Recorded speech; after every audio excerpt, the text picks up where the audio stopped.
দরবারটা Housefull, কার মুখে হাতে নাই কেন? ঠিকাই যাচ্ছে না। 15 বছর তো তোরা জ্বালাইছু, আমরা বুঝি রে ভাই, সব বুঝি। সরকার গোষ্ঠীর লোকরা সবচেয়ে খারাপ। তোমার বাপ প্রতিবন্ধী ভাতা ভালোই, তোমার মা পুরো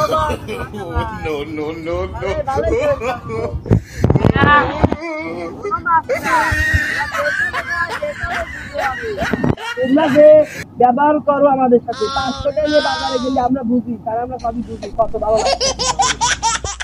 ও আমার সাথে কি হচ্ছে? ফোন না, পদ্মা সেতু, যমুনা সেতু, রাস্তাতে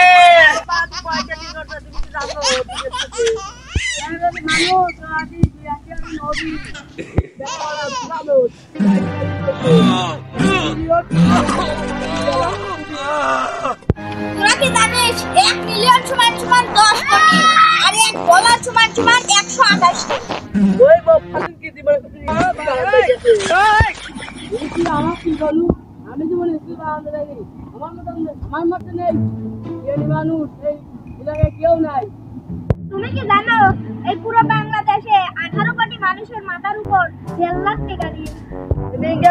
নিউজে শুনলাম যে 300টা পেট্রোলের টাকা, 200টা পারমাণবিক বিদ্যুৎ কেন্দ্রের টাকা আর 100টা পদ্মা সেতুর টাকা সব দিয়ে চুরি করিয়া সেতু বানাতে চাইছে। কথা বলু একটা মানে আসপর্দা দাদা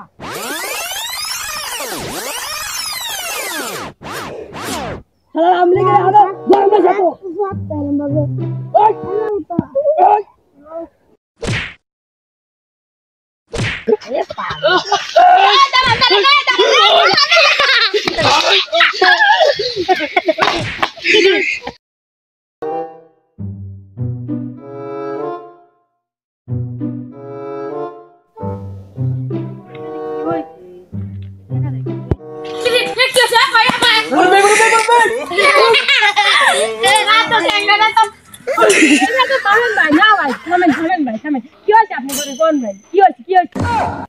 সবই তো শুনলাম, মারামারি ব্যাপার কিচ্ছু ওর তো মাল্লা বলেছে নিজে ভালো হয় তারপরে অন্যকে ভালো মারিছি ভাই, মারিছি না ভাই এরকম কোনো আমি শান্তভাবে দুজন বাড়িতে আপনি আবার যান, আপনি আবার যান।